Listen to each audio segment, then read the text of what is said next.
ആപത്തിൽ രോഗത്തിൽ വൻപ്രയാസങ്ങളിൽ മാനമേ അവൻ മതിയായവൻ. ക്ലേശമെല്ലാം നീങ്ങിപ്പോ കണ്ണുനീരെല്ലാം തുടച്ചിടുമേ. എന്റെ ക്ലേശമെല്ലാം നീങ്ങിപ്പോ കണ്ണുനീരെല്ലാം തുടച്ചിടുമേ. അവൻ രാജാവാനിൽ വെളിപ്പെടുമ്പോൾ ഞാൻ അവനിടം പറന്നുയരും. അവൻ രാജാവാനിൽ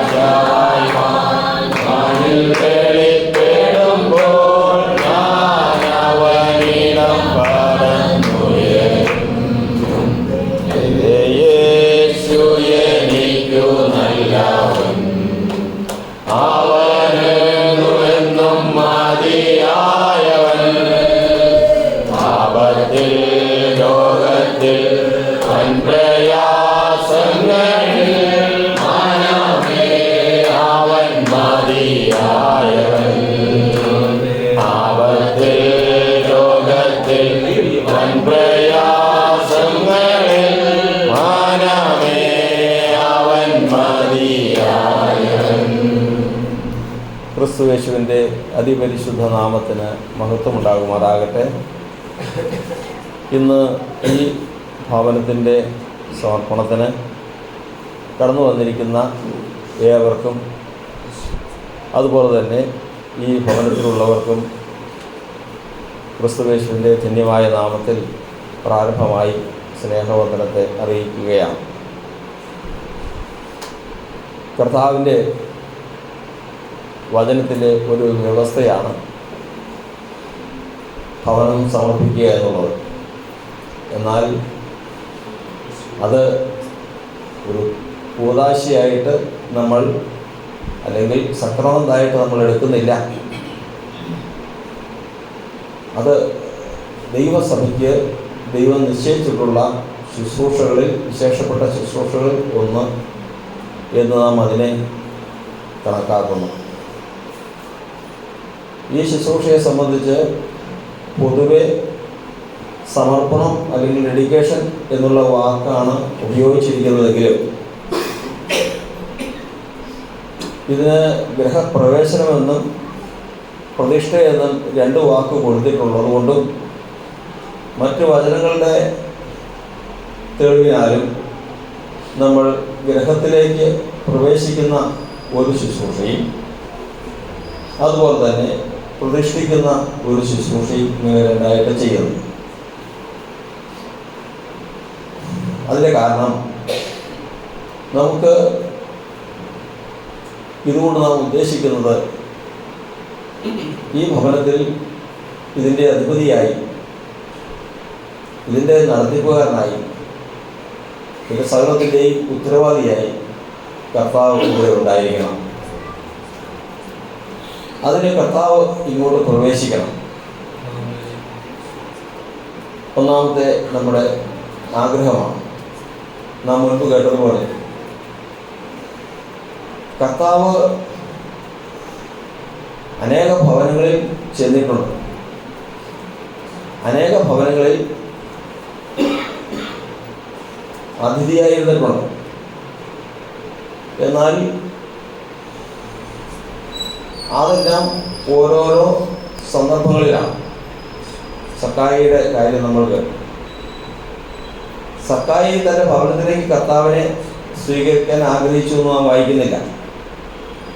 പിന്നെയോ കർത്താവിനെ കാണാൻ ആഗ്രഹിച്ചതാണ്. ദൈവം പറഞ്ഞു, കർത്താവ് പറഞ്ഞു, സക്കായി നീ വേഗം ഇറങ്ങി വാ, ഇന്ന് ഞാൻ നിന്റെ ഭവനത്തിൽ പാർക്കേണ്ടതാകും. അങ്ങനെ ആ ഭവനത്തിൽ ചെന്നു. ഇതുപോലെ ലാസറിൻ്റെ ഭവനത്തിൽ യേശു ചെന്നു. അതുപോലെ തന്നെ ശീമോൻ എന്ന് പറയുന്ന ഇസ്രായേലിയനായ ഒരു പരീശന്റെ വീട്ടിൽ യേശു ചെന്നു. അങ്ങനെ കർത്താവ് തൻ്റെ ഭവനത്തിൽ വരണമെന്ന് ആഗ്രഹിച്ചിട്ടുള്ളവരെ ആരെയും കർത്താവ് നിരാശപ്പെടുത്തിയതായിട്ട് നാം കാണുന്നില്ല. കർത്താവ് ഏത് ഭവനത്തിലെങ്കിലും വരുവാൻ ആഗ്രഹമുണ്ട് എന്നറിഞ്ഞാൽ അത് അവിടെ ചെല്ലുന്നവനാണ്. ഒരിക്കലും അവരുടെ ആഗ്രഹത്തെ നിഷേധിക്കുന്നില്ല, ഒരിക്കലും അവരെ വിട്ടൊഴിഞ്ഞു പോകുന്നില്ല. തന്നെ വിളിച്ചപേക്ഷിക്കുന്നവർക്ക് അവർക്കും നൽകുവാൻ തക്കവണ്ണം സമ്പന്നനാണ് കർത്താവ്. അപ്പോൾ വചനത്തിൻ്റെ വ്യവസ്ഥ പ്രകാരം ഇന്ന് കർത്താവദാസൻ പ്രാർത്ഥിച്ച് വാതിൽ തുറന്ന് കർത്താവിനെ നമ്മൾ സ്വീകരിച്ച് ഇതിലേക്ക് വന്നപ്പോൾ നിശ്ചയമായിട്ടും കർത്താവ് ഇവിടെ ഉണ്ട് എന്നുള്ളത് നമ്മൾ ഉറപ്പിക്കണം. അതിനും പുറമെ കർത്താവിൻ്റെ നാമത്തിൽ 2-3 പേർ കൂടുന്നിടത്തൊക്കെയും കർത്താവ് ഉണ്ടാകും എന്നുള്ള കർത്താവിൻ്റെ വചനപ്രകാരവും കർത്താവ് നമ്മോടൊപ്പം ഉണ്ട്. അപ്പോൾ പ്രവേശനം എന്നുള്ള ഭാഗം നമ്മൾ കഴിഞ്ഞു. അടുത്ത ഭാഗമാണ് കർത്താവ് ഇവിടെ പ്രവേശിച്ച ക്രിസ്തു ഇവിടെ വസിക്കണം. സ്റ്റീഫൻ പാസ്റ്റർ നോക്കിയതിൻ്റെ ഉദ്ദേശം 12:30 വരെ സമയമുണ്ടല്ലോ. സമയം ഒന്ന് പറഞ്ഞേര്. 12:30 വരെ എന്നോട് 1 മണിക്കൂർ പറഞ്ഞ് 12:30 വരെ സമയമുണ്ടല്ലോ എന്ന് നോക്കാൻ ശുശ്രൂഷിക്കണേ. അതിന് എന്തെങ്കിലും വ്യത്യാസം ഉണ്ടെങ്കിൽ പറയണം.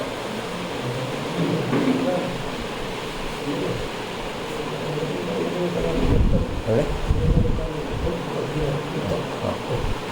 12 വരെ സമയമുണ്ട്. ഇല്ല, കുഴപ്പമില്ല. എല്ലാവർക്കും സൗകര്യം ഉള്ള സ്ഥലത്തൊക്കെ ഇരിക്കാം. പുറകിൽ ഉള്ളവർ മുമ്പോട്ട് കടന്നു വരാം. നമുക്ക് ഇപ്പോൾ ഉള്ള സൗകര്യത്തിലൊക്കെ ഇരിക്കാം. അപ്പോൾ ഇവിടെ നിന്ന് നമ്മൾ ഗ്രഹിക്കുന്നത്, പഠിക്കുന്നത് കർത്താവിൻ്റെ വാക്കുപ്രകാരം വാക്ക് പാലിക്കുന്നവനായ കർത്താവ് നമ്മോടൊപ്പം കൊണ്ട് ഇതിനകത്തേക്ക് പ്രവേശിച്ചിട്ടുണ്ട്. അടുത്ത ഭാഗമാണ് നമുക്ക് ഏറ്റവും പ്രധാനപ്പെട്ട ഭാഗം. അതായത് ഇവിടേക്ക് പ്രവേശിച്ച യേശു ഇനി ഇവിടെ വിട്ടു പോകരുത്, എന്നും നമ്മോടൊപ്പം ഈ ഭവനത്തിൻ്റെ പൂർണ്ണ ഉത്തരവാദിത്വത്തിൽ അദൃശ്യമെങ്കിലും എല്ലാ കാര്യങ്ങളിലും ഇടപെടുന്നവനായിട്ട് നടത്തുന്നവനായിട്ട് ഇവിടെ ഉണ്ടാകണം. ഇതാണ് നമ്മുടെ അടുത്ത ചിന്ത. അതിനെന്ത് ചെയ്യണം? നമുക്കിതിൻ്റെ അകത്ത് വന്ന യേശു ഇവിടെ വസിക്കണം. അതിനാണ് കർത്താവ് അതിൽ നമ്മൾ പഠിക്കുന്നത്. ശീമോൻ എന്ന് പറയുന്ന പരീശൻ യേശുവിനെ ഭവനത്തിലേക്ക് ക്ഷണിച്ചു. വചനം പറയുന്നത് ശീമോന്റെ ഭവനത്തിൽ യേശു ചെല്ലുവാനിടയായിരുന്നു. യേശു ശീമോന്റെ ഭവനത്തിൽ ചെന്നു. എല്ലാ കാര്യങ്ങളും ഒരുങ്ങിയിട്ടുണ്ട്. ഭക്ഷണമുണ്ട്, പാനീയങ്ങളുണ്ട്, മേത്തരമായ വീഞ്ഞുകളുണ്ട്, എല്ലാ കാര്യങ്ങളുമുണ്ട്. എന്നാൽ അതേ ഭവനത്തിൻ്റെ അടുത്ത് ഒരു സ്ത്രീ ഇതെല്ലാം നോക്കിക്കൊണ്ട് നിൽക്കുക. അവളെ സംബന്ധിച്ച് അവൾ പാപിനിയാണ്. അന്നത്തെ കാലത്ത് പാപം അത് ദുർനടപ്പ് അല്ലെങ്കിൽ ദുഷ്പ്രവൃത്തി എന്നുള്ള വിഭാഗത്തിൽപ്പെട്ട ഒരു പാപമാണ്. അവളുടെ പേരാണ് മറിയ. അവളൊന്ന് നോക്കിക്കൊണ്ട് നിൽക്കുമ്പോൾ കർത്താവ് വിരുന്നുകാരുമായിട്ട് ഭക്ഷണം കഴിച്ചു, പാനീയം കഴിച്ചു, വിരുന്നു കേട്ടു, എല്ലാ കാര്യങ്ങളും ചെയ്തു. എന്നാൽ ഇവൾ കർത്താവിൻ്റെ അടുക്കിലേക്ക് ചെന്നു. അവൾ ആ വിരുന്ന് വീട്ടിൽ കർത്താവ് ഇരിക്കുന്ന സ്ഥലത്തേക്ക് ചെന്നതിന് ശേഷം അവളുടെ കണ്ണുനീർ കൊണ്ട് അവൻ്റെ കാല് നനച്ചു. തൻ്റെ പാപബോധത്താൽ കണ്ണുനീർ കൊണ്ട് കാല് നനച്ചു. തലമുടികൊണ്ട് ആ കാല് തുവർത്തി തൻ്റെ കയ്യിലുണ്ടായിരുന്ന വിലയേറിയ തൈലം കൊണ്ട് അവനെ തൈലം പൂശി. ഇത് അവിടെ കൂടിയിരുന്നവർക്ക് അത്ര ഇഷ്ടപ്പെട്ടില്ല. വിശേഷാൽ ശീമോൻ എൻ്റെ ഭവനത്തിൽ ഞാൻ വിളിച്ചു വന്ന് കാളയെയും ആടിനെയും ആടുകളെയൊക്കെ അർത്ഥം ഇത്രയും വലിയ സദ്യ കഴിച്ച് ഞാൻ ഇത്രയും കാര്യങ്ങൾ ഞാൻ ചെയ്തിട്ട് അതിൻ്റെ ഇടയ്ക്ക് ഒരു സ്ത്രീ വന്ന് ഇങ്ങനെയൊക്കെ ചെയ്യേണ്ട ഉള്ളിൽ നിന്നിച്ച്. പിന്നെ ഒരു കാര്യമുണ്ട്, ഇവൻ പ്രവാചകനായിരുന്നെങ്കിൽ ഈ സ്ത്രീ ആരാന്ന് അറിയാമായിരുന്നു. ഇങ്ങനെ കൂടി ഹൃദയത്തിൽ ചിന്തിച്ചു. ഉടനെ കർത്താവ് അതറിഞ്ഞു. കർത്താവ് തന്നെ ക്ഷണിച്ച ശീമോനോട് കുടുംബനാഥനോട് ചോദിച്ചു, ശീമോനെ, നിന്നോട് എനിക്കൊരു കാര്യം പറയാനുണ്ട്. ഗുരു പറഞ്ഞാൽ കർത്താവ് പറഞ്ഞാൽ മതി. നീ എന്നെ നിന്റെ ഭവനത്തിൽ വിളിച്ചു. യഹൂദനൊരു മര്യാദയുണ്ട്. യഹൂദ മര്യാദ എവിടെ നിന്ന് വരുന്നു? യഹൂദ മര്യാദയുടെ ഉത്ഭവം ജാതികളുടെ മര്യാദയുടെ ഉത്ഭവം ഇത് രണ്ടാണ്. ജാതികളുടെ മര്യാദ എന്ന് പറയുന്നത് ഉത്ഭവിച്ചു വരുന്നത് ലോകത്തിൻ്റെ ആത്മാവാണ്. യഹൂദ മര്യാദ ഉരുത്തിരിഞ്ഞു വരുന്നത് പരിശുദ്ധാത്മാവാണ്. അതുകൊണ്ട് ഇത് ഇമിറ്റേറ്റ് ചെയ്യാൻ പറ്റില്ല, ആർക്കെങ്കിലും ഇത് അഭിനയിക്കാൻ പറ്റില്ല. യഹൂദ മര്യാദ ഞാൻ യഹൂദനാണെന്ന് എല്ലാവരും കാണിക്കാമെന്ന് പറഞ്ഞാൽ അത് നടക്കുന്ന കാര്യമില്ല. ജാതികളുടെ മര്യാദ അനുകരിക്കാം, പക്ഷേ യഹൂദ മര്യാദ അനുകരിക്കാൻ പറ്റില്ല. എന്തുകൊണ്ട് സാധിക്കില്ല? യഹൂദ മര്യാദയിൽ ഏറ്റവും പ്രധാനപ്പെട്ട ഒരു ഘടകമാണ് പാപം നിമിത്തമുള്ള കണ്ണുനീര്. ഞാൻ എൻ്റെ ദൈവത്തോട് ദ്രോഹം ചെയ്തു പോയല്ലോ എന്ന് വിചാരിച്ച് കണ്ണു നിറയണമെങ്കിൽ ജാതിക്ക് സാധിക്കില്ല. അത് ദൈവം മുൻകണ്ടിട്ടുള്ളവന് മാത്രമേ സാധിക്കൂ. ദൈവത്തിൻ്റെ പരിശുദ്ധാത്മാവിനാൽ പാപബോധം വന്ന് അതിൽ നിന്ന് രക്ഷ പ്രാപിക്കാൻ ആഗ്രഹിക്കുന്നതിനെ സാധിക്കും. അപ്പോൾ കർത്താവ് പറഞ്ഞു, ശിമോനെ, ഞാൻ നിന്റെ വീട്ടിൽ വന്നു, നീ എൻ്റെ കാലിന് വെള്ളം തന്നില്ല. എന്നാൽ ഇവളോ തന്റെ കണ്ണുനീര് കൊണ്ട് എൻ്റെ കാല് നനച്ചു. കണ്ണുനീര് നിന്റെ കുറ്റം പറഞ്ഞ കാര്യമില്ല, നിനക്ക് കണ്ണീര് വരില്ല, കണ്ണുനീര് വരില്ല. റോമാലേഖനം പറയുന്ന പോലെ ഇസ്രായേലിൽ നിന്ന് വിളിക്കപ്പെടുന്നവരെല്ലാം ഇസ്രായേലിനും, യഹൂദനെന്ന് നമ്മൾ കാണുന്നവരെല്ലാം യഹൂദനെന്നും വരില്ല. ഈ പറയുന്ന കാര്യങ്ങളൊക്കെ ഒരു പുറമേ ഉള്ള കാര്യം മാത്രമാണ്. യഥാർത്ഥത്തിൽ ദൈവം തന്നെ ജനത്തെ അറിയുന്നു. ദൈവത്തിന് തന്നെ ജനത്തെ അറിയാം. അവരെ കാണുമ്പോൾ ദൈവത്തിന് അറിയാം, കാരണം അവർ കൃത്യമായ അടയാളങ്ങളുണ്ട്, വ്യക്തമായ ലക്ഷ്യങ്ങൾ അതിനുണ്ട്. അപ്പോ അവൾ എൻ്റെ പാദം ചൂണ്ടിച്ചു. നീ എനിക്ക് ചുംബനം തന്നോ? ഇല്ല. അവൾ തൈലം പൂശി. നീ എനിക്ക് തൈലം പൂശിയോ? ഇല്ല.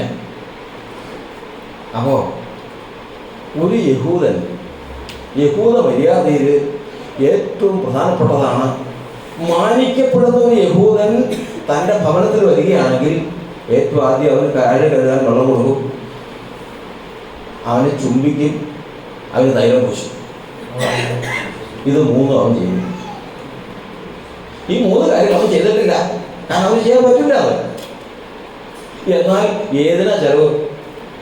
അവൻ ഒരു കാള ഇറങ്ങുന്നത് ഒരു കാളയ്ക്ക് എത്ര 50,000 രൂപ 70,000 രൂപ വേണം ഒരു കാളയ്ക്ക്.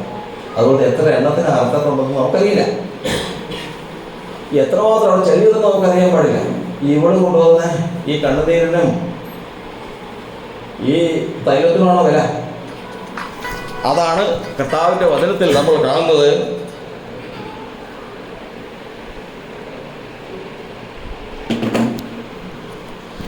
കർത്താവിൻ്റെ വചനത്തിൽ നമ്മൾ കാണുന്നത് അത് ദൈവം നോക്കുന്നത് നമ്മൾ നോക്കുന്ന പോലെയല്ല. മനുഷ്യൻ നോക്കുന്നത് പുറമേ നോക്കുന്നു, യഹോവയായ ദൈവമോ ഹൃദയത്തെ നോക്കി. ദൈവം നോക്കി, കർത്താവ്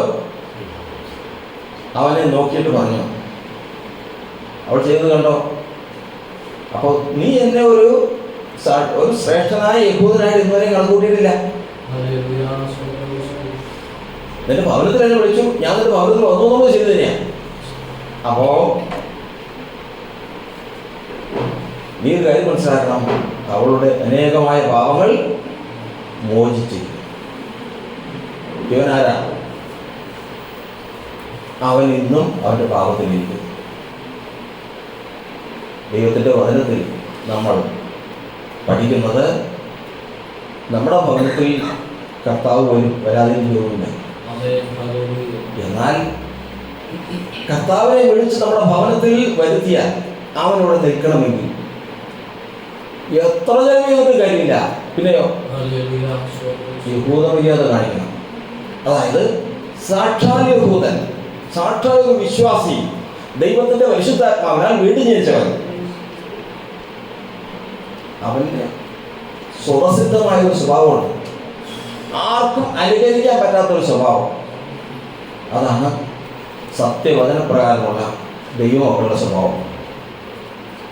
അതിൽ കൂടി മാത്രമേ യേശുവിനെ ഒരു ഭവനത്തിൽ നിർത്താൻ സാധിക്കൂ. അല്ല, സാധിക്കില്ല. നമ്മൾ ആദ്യം കേട്ടതെന്താ? സക്കായിയുടെ ഭവനത്തിൽ വന്നു. സക്കായിയുടെ ഭവനത്തിൽ വന്ന് ആരെങ്കിലും നിർബന്ധിച്ചോ? കർത്താവിനെ സൽക്കരിച്ചു. പക്ഷെ കർത്താവിനെ കാണുമ്പോഴേ തന്നെ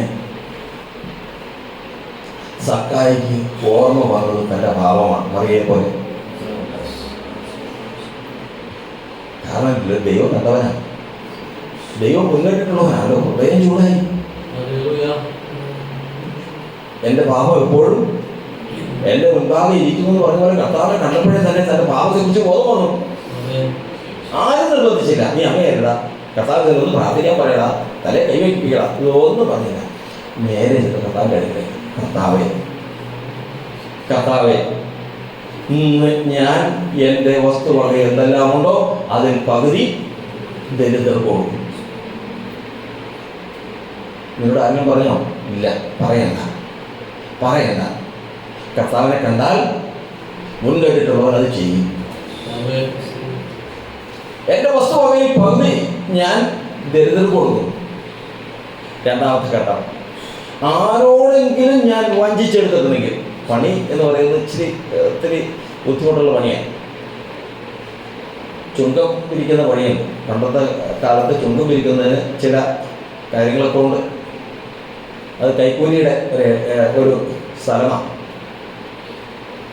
ആരോടെങ്കിലും ഞാൻ വഞ്ചിച്ചെടുത്തിട്ടുണ്ടെങ്കിൽ 4 ഇരട്ടി, കർത്താവ് നോക്കിക്കോ, 4 ഇരട്ടി ഞാൻ പകരം കൊടുക്കാൻ പോകും. കർത്താവ് പറഞ്ഞു, ഇവനും അബ്രഹാമിന്റെ സന്തതിയാകിയാൽ ആർക്ക് രക്ഷ വന്നു? അവനല്ല രക്ഷ വന്നേ, ഈ ഭവനത്തിന്റെ രക്ഷ വേണമെങ്കിൽ ഒരു ഭവനത്തിൽ ആരുണ്ടായിരിക്കണം? ഒരു അബ്രഹാമിന്റെ സന്തതി ഉണ്ടായിരുന്നു. അബ്രഹാമിന്റെ സന്തതി എങ്ങനെ വെളിപ്പെടും? അതാ വെളിപ്പെടുന്നത്. അബ്രഹാമിന്റെ സന്തതിയാണെങ്കിൽ കർത്താവിനെ കാണുമ്പോൾ, കർത്താവിനെ സമീപിക്കുമ്പോൾ ഒന്നാമത്തത് തൻ്റെ പാപത്തെക്കുറിച്ച് ബോധ്യം വരും, തൻ്റെ കുറവിനെ കുറിച്ച്. രണ്ടാമത്തത് താൻ സമൂഹത്തോട് ചെയ്യേണ്ടത്, മാനവരാശിയോട് ചെയ്യേണ്ടതുണ്ടെന്ന് അവനെ ആരും പഠിപ്പിക്കേണ്ട, അവനത് ചെയ്തില്ല. ശിമയോൻ ചെയ്തോ? വിളിച്ച ശിമയോൻ ചെയ്തോ? ചെയ്തു. മറിയ ചെയ്തു, അനുഗ്രഹം പ്രാപിച്ചു. സക്കായി ചെയ്തു, അനുഗ്രഹം പ്രാപിച്ചു. കർത്താവ് പറഞ്ഞു, കാണാതെ പോയതിനെ തിരഞ്ഞെടുപ്പാനല്ലോ നക്ഷത്രം. ഇന്ന് ഈ ഭവനത്തിൽ ദൈവത്തിൻ്റെ വചനത്തിൻ്റെ വ്യവസ്ഥകളുണ്ട്. ഈ ഭവനത്തെ സൂക്ഷിപ്പാൻ, ഒരു ഭവനത്തെ സൂക്ഷിപ്പാൻ ദൈവത്തിൻ്റെ വചനത്തിൻ്റെ വ്യവസ്ഥകൾ പലതാണ്. പഴയ നിയമത്തിൽ നമ്മൾ പഠിക്കുന്നുണ്ട്, മനുഷ്യന്റെ ജീവിതത്തിൽ കുഷ്ഠരോഗം വരുന്ന ഭാഗങ്ങളുണ്ട്. എവിടെയൊക്കെ കുഷ്ഠരോഗം വരുന്നത്? ദൈവ പുസ്തകത്തിൽ അതിനെക്കുറിച്ച് എഴുതിയിട്ടുണ്ട്. മനുഷ്യന്റെ ശരീരത്തിൽ കുഷ്ഠരോഗം വരും. പിന്നെ അവൻ ഉടുക്കുന്ന വസ്ത്രത്തിൽ കുഷ്ഠരോഗം വരും. പിന്നെ അവൻ താമസിക്കുന്ന ഭവനത്തിൽ കുഷ്ഠരോഗം വരും. ഇത് ബന്ധപ്പെട്ടിരിക്കുക. തൻ്റെ ശരീരത്തിന്, ഉടുക്കുന്ന വസ്ത്രത്തിന്, താൻ താമസിക്കുന്ന ഭവനത്തിൽ. ഇത് മൂന്നും ശ്രദ്ധിച്ചില്ല എങ്കിൽ പ്രശ്നമാണ്. അതുകൊണ്ട് കർത്താവിന്റെ വചനം പറയുന്നത്, വ്യവസ്ഥ പ്രകാരം ഒരു ഭവനത്തെ സൂക്ഷിച്ചുകൊണ്ട് പോകുന്നവന് ഇത് കേടില്ലാതെ ഒരു ബാധയും കൂടാതെ എടുക്കില്ല. ഒരു ബാധയും, ഒരു ശത്രുവിനും കൂടാതെ എടുക്കുകയില്ല. കാരണം അവൻ അതിലായിരിക്കണം, അതിന്റെ വ്യവസ്ഥകൾ അനുസരിച്ചായിരിക്കണം. കാര്യങ്ങൾ വചനത്തിൽ എഴുതിയിരിക്കുന്നത്, കിടക്കമേൽ നീതികേട് നിരൂപിക്കരുത്. നമ്മൾ കിടക്കാൻ പോകുമ്പോൾ ഹൃദയത്തിൽ നീതികേട് നിരൂപിക്കാൻ പാടില്ല.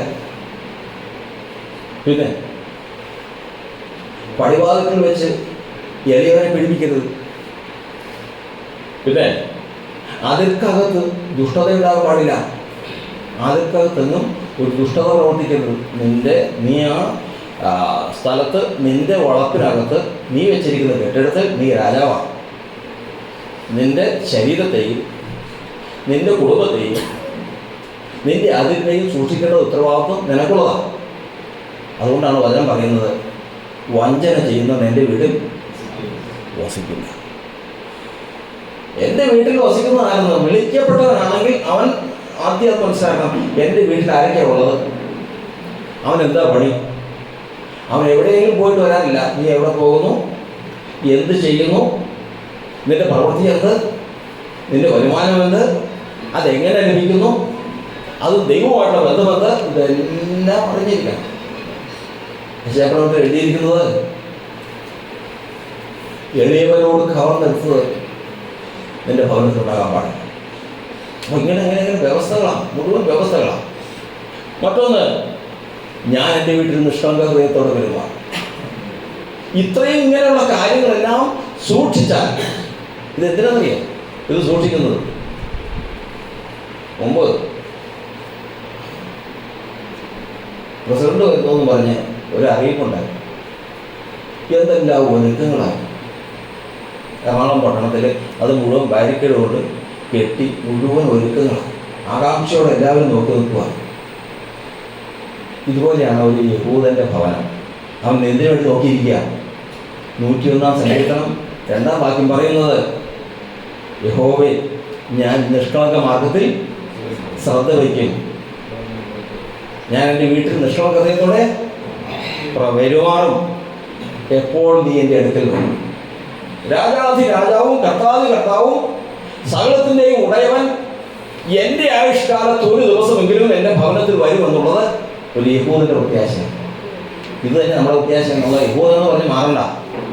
ഒരു ക്രിസ്തീയ വിശ്വാസത്തിൽ നിലനിൽക്കുകയും അതിനെ പൂർത്തിയാക്കാൻ ആഗ്രഹിക്കുകയും ചെയ്യുന്ന ഏവന്റെയും, ഏത് മനുഷ്യൻ്റെയും ജീവിതത്തിലുള്ള പ്രത്യാശയാണ് ഒരു ദിവസം കർത്താവ് എൻ്റെ ഭവനത്തിൽ വരും, കർത്താവിനെ ഞാൻ സന്ദർശിക്കും. നിശ്ചയം. കർത്താവിനെ പറഞ്ഞാലും എന്താ? ഒടുക്കത്തെ നാളിൽ പ്രതിഫലം വിഭാഗിക്കുമ്പോൾ ഞാൻ ഓരോരുത്തരെയും വിളിച്ച് നന്മ ചെയ്തവർക്ക് നന്മ കൊടുക്കുമ്പോൾ അവരോട് ഞാൻ പറയും, എൻ്റെ ദാസനെ, നിന്റെ വീട്ടിൽ ഞാൻ അതിഥിയായിരുന്നു, നീ എന്നെ കൈക്കൊള്ളു. അപ്പോൾ അവൻ ചോദിച്ചു, കർത്താവേ, നീ എപ്പോഴാണ് എൻ്റെ വീട്ടിൽ വന്നേ? നീ എപ്പോഴൊക്കെ? ഞാൻ ഓർക്കുന്നില്ലല്ലോ. കർത്താവ് പറഞ്ഞു, ഈ എളിയവരിൽ ഒരുത്തൻ ചെയ്തത് നീ എനിക്ക് ചെയ്തതാണ്. അപ്പോൾ കർത്താവ് വന്നു, കണ്ടില്ല, അറിഞ്ഞില്ല. അപ്പോൾ ദൈവത്തിൻ്റെ സഭയാണെങ്കിൽ, ദൈവസഭയിൽപ്പെട്ട ഒരു പൈതലാകുന്നുവെങ്കിൽ നിശ്ചയം അവൻ വിളിക്കപ്പെട്ട നാൾ മുതൽ ഇത് അവസാനിപ്പിക്കുന്നതിന് മുമ്പ് ഒരു ദിവസം അവൻ്റെ ഭവനത്തിൽ ആര് വന്നിരിക്കും? കർത്താവ് വന്നിരിക്കും. ഇന്ന് നാം അറിയുന്നില്ല. ഇന്ന് ദുഃഖിച്ചിറങ്ങി ആരെങ്കിലും പോയിട്ടുണ്ടെങ്കിൽ, അല്ലെങ്കിൽ നാം ആതിഥ്യമര്യാദ കാണിച്ച് മാനിച്ച് ഇറങ്ങിപ്പോയിട്ടുണ്ടെങ്കിൽ, ഒരു പക്ഷേ അതിൽ ഒരാൾ കർത്താവായിരിക്കും.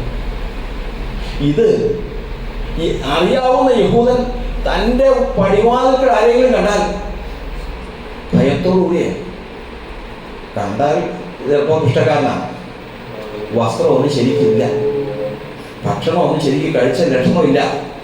കണ്ടു കഴിഞ്ഞാൽ ആഗ്രഹിക്കത്തക്കതായ ഒരു കാര്യം അവരില്ല. പക്ഷേ യഹൂദനാണെങ്കിൽ ഭയപ്പെടും. കാരണം ഒരു പക്ഷേ എൻ്റെ കർത്താവായിരിക്കാം ഈ വേഷത്തിൽ. എൻ്റെ ഭവനത്തിൽ എന്തെങ്കിലും, ദൈവമേ, ദിനം പ്രതിയുള്ള പ്രാർത്ഥനയാണ്, ഞാൻ എന്തെങ്കിലും വക്രത കാണിച്ചിട്ടുണ്ടെങ്കിൽ, എൻ്റെ ഭവനത്തിൽ എന്തെങ്കിലും ദോഷമുണ്ടെങ്കിൽ, എളിയവരോട് കവർന്നെടുത്തത് എന്തെങ്കിലും എൻ്റെ ഭവനത്തിലുണ്ടെങ്കിൽ, ഞാൻ കപടം കാണിച്ചിട്ടുണ്ടെങ്കിൽ, ഇതൊക്കെ യോബ് ചോദിച്ച കാര്യങ്ങളാണ്. ഞാൻ എന്തെങ്കിലും ദോഷം തന്നിട്ടുണ്ടെങ്കിൽ ഇത് നോക്കിയിരിക്കുകയാണ്. കാരണം ഏത് സമയത്തും തൻ്റെ ജീവിതത്തിൽ കർത്താവ് വരാം. കർത്താവ് എന്ന് സൽക്കരിച്ചു കഴിഞ്ഞാൽ തീർന്നു, മതി. അവൻ്റെ ജീവിതം ധന്യമാണ്. അവൻ്റെ ജീവിതം ധന്യമാണ്. വീണ്ടും നമ്മൾ എബ്രായലേഖനം 13-ാം അധ്യായത്തിൽ വായിക്കുന്നത് പ്രകാരമാണ്, അതിഥി സൽക്കാരം മറക്കരുത്. കാരണം അതിനാൽ അനേകർ തങ്ങൾ അറിയാതെ ദൂതന്മാരെ സൽക്കരിച്ചിട്ടുണ്ടല്ലോ. സോദോം ഗൊമോറ എന്ന പട്ടണം നശിക്കാൻ പോവാ. അതില്ലാതെ പോകാൻ ആകാശത്ത് തീയും ഗന്ധകവും ഇറങ്ങി സോദോം ഗൊമോറ നശിക്കാൻ പോവാ. അപ്പം അതിനു മുൻപായിട്ട് കർത്താവ് 2 ദൂതന്മാരെ അയച്ചു. ദൂതന്മാർ വന്ന് സോദോമിൻ്റെ വാതിൽക്കൽ തെരുവീതിയിലിരുന്നു. ഇപ്പോഴാണ് ലോത്ത് വരുന്നത്. ലോത്ത് വരുന്നു. ഇതെന്താ നിങ്ങൾ ഇവിടെ ഇരിക്കുന്നത്? കാരണം സ്ഥലം മോശമാണ്. ആ 2 പുരുഷന്മാർ ദൂതന്മാരാണെന്ന് അറിയില്ല, മനുഷ്യരൂപത്തിലാണ്. നിങ്ങളെന്താ ഇവിടെ ഇരിക്കുന്നത്? ഞങ്ങൾ വഴിയാത്രക്കാരാണ്, ഞങ്ങളിവിടെ ഇരുന്നു, ഞങ്ങളിവിടെ എവിടെ താമസിക്കാൻ പോവാം. അയ്യോ, നിങ്ങൾ ഇവിടെ പാർക്കരുത്, എൻ്റെ ഭവനത്തിൽ സ്ഥലമുണ്ട്, അവിടെ വന്ന് താമസിച്ചോ. അവിടെ വേണ്ട, നിങ്ങൾക്ക് വേണ്ടതെല്ലാം കൊണ്ട് രാവിലെ പോവുകയും ചെയ്യാം. ഇല്ല, ഞങ്ങൾ ഇവിടെ തന്നെ പാർക്കും. അങ്ങനെ പറ്റില്ല, അങ്ങനെ പാടില്ല, എൻ്റെ ഭവനത്തിൽ വരണം. നിർബന്ധിച്ച് വിളിച്ചത് അവൻ ഭവനത്തിൽ കൊണ്ടുപോയി. ലോത്ത് വിളിച്ചത് 2 വഴിപോക്കരായ ഏതുമില്ലാത്ത 2 മനുഷ്യരെയാണ്. ഭവനത്തിൽ വന്നതായാലും ദൂതന്മാർ. അത് ലോത്ത് അറിയുന്നില്ല. ഭവനത്തിൽ കടന്നു, രാത്രിയായി, ഭക്ഷണപാനീയങ്ങൾ കഴിഞ്ഞു, പട്ടണക്കാർ മുഴുവൻ വന്ന് വളഞ്ഞു. കടന്നു വന്നവരോട് ദോഷം ചെയ്യാൻ അടുത്തപ്പോൾ ലോത്ത് പുറത്തേക്ക് ഇറങ്ങിച്ചതിന് ശേഷം പറഞ്ഞു, എൻ്റെ സഹോദരന്മാരെ, നിങ്ങൾ എന്താ ഈ ചെയ്യുന്നത്? നിങ്ങൾ അവരോട് ദ്രോഹം ചെയ്യാൻ കന്യകമാരായ പ്രായം തികഞ്ഞ ഈ 2 പെൺകുട്ടികളിരിക്കും. ഞാൻ അവരെ പുറത്തേക്ക് ഇറങ്ങിക്കൊണ്ട് തരാം, നിങ്ങൾക്ക് ഇഷ്ടം പോലെ ചെയ്തോ. പക്ഷേ എൻ്റെ വീട്ടിൽ അതിഥിയായി വന്ന ഇവരോട് മാത്രമൊന്നും ചെയ്യരുത്. ആരെക്കുറിച്ച് പറയുന്നു? ലോത്ത് ആരെക്കുറിച്ച് പറയുന്നു? 2 മനുഷ്യരെ കുറിച്ച് പറയുന്നു. ഇത് ആര് കേൾക്കുന്നു? 2 ദൂതന്മാരെ കേൾക്കുന്നു. അതാണ് വ്യത്യാസം. ലോകത്തിൻ്റെ പ്രതിഫലത്തിൻ്റെ ദിവസമാണ്. ഒടുവിൽ അവരെ ദോഷം ചെയ്യാനായിട്ട് അടുത്തപ്പോൾ അവർ ആ ജനത്തെ പുറത്താക്കി ലോകത്തിനെ അകത്ത് കയറ്റി വാതിലടച്ചു. ആ ജനത്തിനൊക്കെ അന്ധത പിടിപ്പിച്ചു. അവര് കണ്ണറിയാൻ പാടില്ലാതെ തപ്പി തപ്പി നടക്കുക. ലോകത്ത് നോക്കിയപ്പോൾ ഇവരാരാണ്? ഞാൻ വഴിയിൽ നിന്ന് വിളിച്ചുകൊണ്ട് വന്ന് എൻ്റെ ഭവനത്തിൽ കിടത്താൻ കൊണ്ടുവന്ന് ഭക്ഷണം കൊടുത്ത് വേണ്ട കാര്യങ്ങളെല്ലാം സൽക്കരിച്ചു വന്നതിന് ശേഷം ഇത്രയും കാര്യം ഇവരാരാണ്? കാര്യം മനസ്സിലാവുന്നത് അവർ പറയുകയാണ്, നിനക്ക് ആരൊക്കെ ഉണ്ട് ഇവിടെ? നിനക്കുള്ളവരെ എല്ലാവരെയും കൂട്ടിക്കോ, പട്ടണം നശിപ്പിക്കാനായിട്ടാണ് ഞങ്ങളെ വിളിച്ച് വിട്ടിരിക്കുന്നത്. അയ്യോ, ആരാ? 2 ദൂതന്മാരാ. ഞാൻ സൽക്കരിച്ചത് ആരെയാ? ദൂതന്മാരെയാണ്. ഞാൻ ഇത്രയും ത്യാഗം ചെയ്യാൻ 2 പെൺകുട്ടികളെ വരെ അവർക്ക് വേണ്ടിയിട്ട് വിട്ടുകൊടുക്കാമെന്ന് പറഞ്ഞത് ആരെക്കുറിച്ചാണ്? ദൂതന്മാരെ കുറിച്ചാണ്. ദൈവത്തിന് സ്തോത്രം. ലോകത്തിൻ്റെ ജീവിതം ധന്യം. സകല ജനവും മരുമക്കളും കൂടി ആകാശത്ത് തീയും ഗന്ധവും ഇറങ്ങി ദഹിച്ച് വെണ്ണീറായി ഇന്നത്തെ ചാവുകട എന്ന് പറയുന്ന സ്ഥലമായി പോകുമ്പോൾ ലോത്തും തൻ്റെ 2 പെൺകുട്ടികളും ജീവനോടെ അവർ രക്ഷപ്പെട്ടു.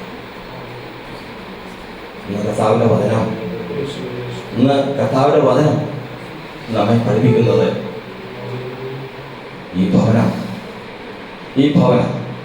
ഇതിൻ്റെ കുടുംബനാഥൻ, ഇവിടെ വസിക്കുന്നവൻ ഒറ്റ കാര്യം മാത്രം. ദൈവമേ, ഒരു ദിവസം, സമയം മുമ്പോട്ട് പോകുന്നതോടെ കൂടുതൽ ചിന്തിക്കാൻ സമയമില്ല, ഒരു ദിവസം എൻ്റെ കർത്താവ് എൻ്റെ ഭവനത്തിൽ വരും. അപ്പം ഞാൻ എങ്ങനെയായിരിക്കണം? ഒരു ദിവസം കർത്താവ് വരുമെന്നുണ്ടെങ്കിൽ അതെങ്ങനെയായിരിക്കണം? ഇവിടുന്ന് ഇന്ത്യൻ പ്രധാനമന്ത്രി ഇവിടെ നാളെ ഒന്ന് സ്റ്റീഫൻ മാസ്റ്ററെ വീട്ടിൽ സന്ദർശിക്കും എന്ന് പറഞ്ഞാൽ എന്തായിരിക്കും? ഇവിടെ ഒന്നുമില്ല, ഇവിടെ എന്തെങ്കിലുമൊക്കെ ഒന്ന് ചെയ്യാതിരിക്കുമോ? അപ്പോൾ ലോകത്തിൻ്റെതല്ല, പിന്നെയോ സകല പ്രപഞ്ചത്തിൻ്റെ ഇവിടെ സ്വർഗത്തിനും ഭൂമിക്കും നാഥനായിരിക്കുന്നവൻ ഇവിടെ വരും എന്നുള്ളൊരു വിശ്വാസം ഉണ്ടെങ്കിൽ, ഇവിടെ ഒരു വിശ്വാസം ഉണ്ടെങ്കിൽ എന്തായിരിക്കും? ഇവിടെ വേറെ ഒന്നും വേണ്ട. ഇസ്രായേലിനെ കുറിച്ച് പറഞ്ഞതുപോലെ എന്താണ്? രാജകോലാഹലം അവരുടെ ഇടയിലുണ്ട്. രാജകോലാഹലം എന്ന് പറഞ്ഞാൽ എന്താ? രാജാവ് എഴുന്നള്ളുമ്പോൾ അവിടെ ആളുകൾ സ്വീകരിക്കാനും, രാജാവ് നീണാൾ വാഴട്ടെ എന്ന് പറയാനും, സ്തുതിക്കാനും, മഹത്വപ്പെടുത്താനും എല്ലാ ആളുകൾ ഇഷ്ടംപോലെയാണ്. അതുപോലെ തന്നെ അവരെ ബഹുമാനിക്കുകയും ചെയ്യും. പക്ഷെ എന്നാലും ഉള്ളുകൊണ്ടോ മടുത്ത് ഈ രാവിലെ ഉച്ചയ്ക്കും വൈകുന്നേരവും ഈ പഞ്ചാബിനെ പിടിച്ച് ഈ കാര്യങ്ങളെല്ലാം ചെയ്ത് ഞങ്ങൾ വിഷമിച്ച് ഇത് ഉള്ളിലുണ്ട്. പക്ഷെ പുറത്തു പറയില്ല, കാരണം പുറത്തു പറഞ്ഞു കഴിഞ്ഞാൽ നിർമ്മതിക്കുന്ന തലവും. പക്ഷെ നമ്മുടെ കർത്താവിൻ്റെ ഈ രാജകോലാഹലം അങ്ങനെയല്ല, അമ്മയോ പുറമേ ഉള്ളതല്ല, അമ്മയോ അക്കമ്മയാണ്. എപ്പോൾ നീ എൻ്റെ അടുത്ത് 101 സങ്കീർത്തനം വായിക്കുന്നു. ദൈവമേ, നീ എപ്പോൾ എൻ്റെ അടുത്ത്? ഒരു ദിവസം എൻ്റെ ഭവനത്തിൽ നീ, നിന്റെ ദൂതന്മാർ. മൂന്നാമത്തത്, സുവിശേഷവുമായി കർത്താവ് ജനത്തെ അയക്കുമ്പോൾ, തന്റെ ദാസന്മാരെ അയക്കുമ്പോൾ പറഞ്ഞു, നിങ്ങൾ ഏതെങ്കിലും ഭവനത്തിൽ ചെന്നാൽ ആ ഭവനത്തിന് വന്ദനം പറയണം. എങ്ങനെ? യേശുക്രിസ്തുവിന്റെ നാമത്തിൽ ഈ ഭവനത്തിന് എന്നാളും സമാധാനം ഉണ്ടാകട്ടെ എന്ന് പറയണം. ആ ഭവനത്തിൽ ഒരു സമാധാനപുത്രൻ ഉണ്ടെങ്കിൽ നിങ്ങൾ അയക്കുന്ന സമാധാനം അവിടെ വരും. നിങ്ങൾ അയക്കുന്ന സമാധാനം അവിടെ വരും, ഇല്ലെങ്കിൽ അത് സമാധാനം നിങ്ങളെടുത്ത് തിരിച്ചു പോയി. അപ്പൊ സുവിശേഷവുമായി, സമാധാന സുവിശേഷവുമായി വരുന്നവർക്ക് ദൈവജനത്തിന്റെ ഭവനം ആശ്രയമായിരിക്കണം. വീണ്ടും തീർന്നിട്ടില്ല. നമ്മൾ പഠിക്കുന്നത് സത്യ ഉപദേശത്തിന്, ക്രിസ്തുവേശുവിന്റെ ഉപദേശം. രണ്ട് യോഹന്നാന്റെ ലേഖനത്തിൽ എഴുതിയിരിക്കുന്നതാണ്. ഈ ഉപദേശം കൊണ്ടല്ലാതെ, അതായത് ക്രിസ്തുവേശുവിന്റെ ഉപദേശം കൊണ്ടല്ലാതെ വേറെ ഏതെങ്കിലും ഉപദേശം കൊണ്ട് നിങ്ങളുടെ ഭവനത്തിൽ ആരും വന്നാലും നിങ്ങൾ അവരുടെ ഭവനത്തിൽ കൈക്കൊള്ളരുത്. അതായത് സത്യവചനത്തിന് വേണ്ടി, സത്യോപദേശത്തിന് വേണ്ടി, ക്രിസ്തുയേശുവിന്റെ നാമത്തിലുള്ള ഉപദേശത്തിന് വേണ്ടി നിലകൊള്ളുന്നവന് എന്നും ദൈവത്തിന്റെ ജനത്തിന്റെ ഭവനം ആശ്രയമായിരിക്കണം. അഞ്ചാമത്തത് ഇവിടെ എഴുതിയിരിക്കുന്നത്, അന്യോ കൊരുത്തരെ ഞങ്ങളുടെ ഹൃദയത്തിൽ നിങ്ങൾക്ക് എടുക്കുമില്ല, നിങ്ങളുടെ ഹൃദയത്തിലത്തെ എടുക്കമുള്ളത്. അതുകൊണ്ട് നിങ്ങൾ വിശാലതയുള്ളവരായിരിക്കും. ഈ ചെറിയവർക്ക് പറയുന്നത് അതാണ്, ദൈവസഭയിൽപ്പെട്ടതാണ്. കർത്താവ് പറഞ്ഞു, സ്ത്രീകളിൽ നിന്ന് ജനിച്ചവരിൽ യോഹന്നാൻ സ്നാപകനേക്കാൾ വലിയവനില്ല. സ്ത്രീകളിൽ ജനിച്ചവരിൽ ഏറ്റവും വലിയവൻ യേശു ഒഴികെ സ്ത്രീകളിൽ ജനിച്ചവരിൽ ഏറ്റവും വലിയവൻ ആരാ? യോഹന്നാൻ സ്നാപകനാണ്. എന്നാൽ ഈ ചെറിയൊരുവനോ, അതായത് ദൈവസഭയിൽപ്പെട്ട ഒരുവനോ യോഹന്നാൻ സ്നാപകനേക്കാൾ വലിയവനായി. ദൈവസഭയ്ക്ക് ഈ ഭവനം ആശ്രയമായിരിക്കണം. ദൈവസഭയെ കൈക്കൊള്ളുവാൻ ഈ ഭവനം ബാധ്യസ്ഥമാണ്. ഇന്ന് കർത്താവിലേക്ക് സമർപ്പിക്കുകയാണ് നമ്മൾ. ആർക്കൊക്കെ ദൈവമേ, കർത്താവിന്റെ ദൂതന്മാർക്ക്, സമാധാന സുവിശേഷവുമായി വരുന്നവർക്ക്, സത്യ ഉപദേശവുമായി വരുന്നവർക്ക്, ദൈവസഭയ്ക്ക് കർത്താവെ ഈ വാതിലുകൾ തുറന്നു തരുവാൻ, കർത്താവ് ഈ വാതിലിൽ കൂടി അവർ പ്രവേശിപ്പാൻ, അവർക്ക് ഇത് ശരണമായിരിക്കുവാൻ, അവർക്ക് ഇതൊരു ആശ്വാസമായി ആയിരിക്കുവാൻ ഇതാ ഞങ്ങൾ സമർപ്പിക്കുന്നു എന്നുള്ള സമർപ്പണ ബോധത്തോടും അതേ ഉത്തരവാദിത്വത്തോടും കൂടി ഈ ശുശ്രൂഷ നിവർത്തിക്കുമ്പോൾ ദൈവം ആ ശുശ്രൂഷയെ മാനിക്കുന്നു. കർത്താവ് നമ്മെ അനുഗ്രഹിക്കുമാറാണ്. കർത്താവ് കരങ്ങളിലേക്ക് നമ്മെ ഏൽപ്പിച്ച് നമുക്ക് പ്രാർത്ഥിക്കാം. വലിയവനായ ദൈവം നമ്മെ അനുഗ്രഹിക്കട്ടെ. സർവവും യേശുനാഥനായി സമർപ്പണം ചെയ്തിടുന്നു സ്നേഹമോടെ ഞാൻ. സർവവും യേശുനാഥനായി സമർപ്പണം ചെയ്തിടുന്നു സ്നേഹമോടെ ഞാൻ. എൻ്റെ ബുദ്ധിയും എൻ്റെ ശക്തിയും നീ എനിക്കു തന്നതൊക്കെയും, എൻ്റെ ബുദ്ധിയും എൻ്റെ ശക്തിയും നീ എനിക്കു തന്നതൊക്കെയും സർവവും യേശുനാഥനായി സമർപ്പണം ചെയ്തിടുന്നു സ്നേഹമോടെ ഞാൻ. സർവവും യേശുനാഥനായി സമർപ്പണം ചെയ്തിടുന്നു സ്നേഹമോടെ ഞാൻ.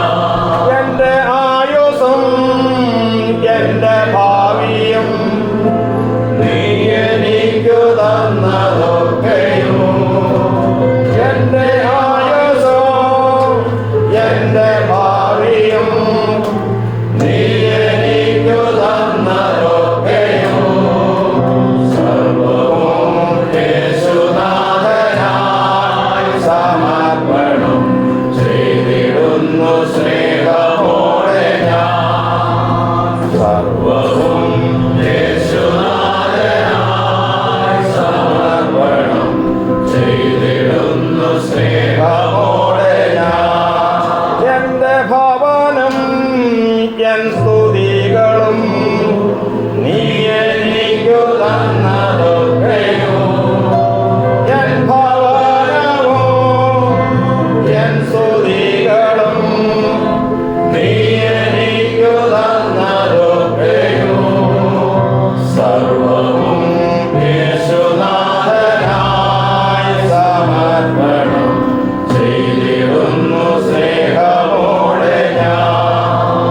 സർവവും യേശുനാഥനായി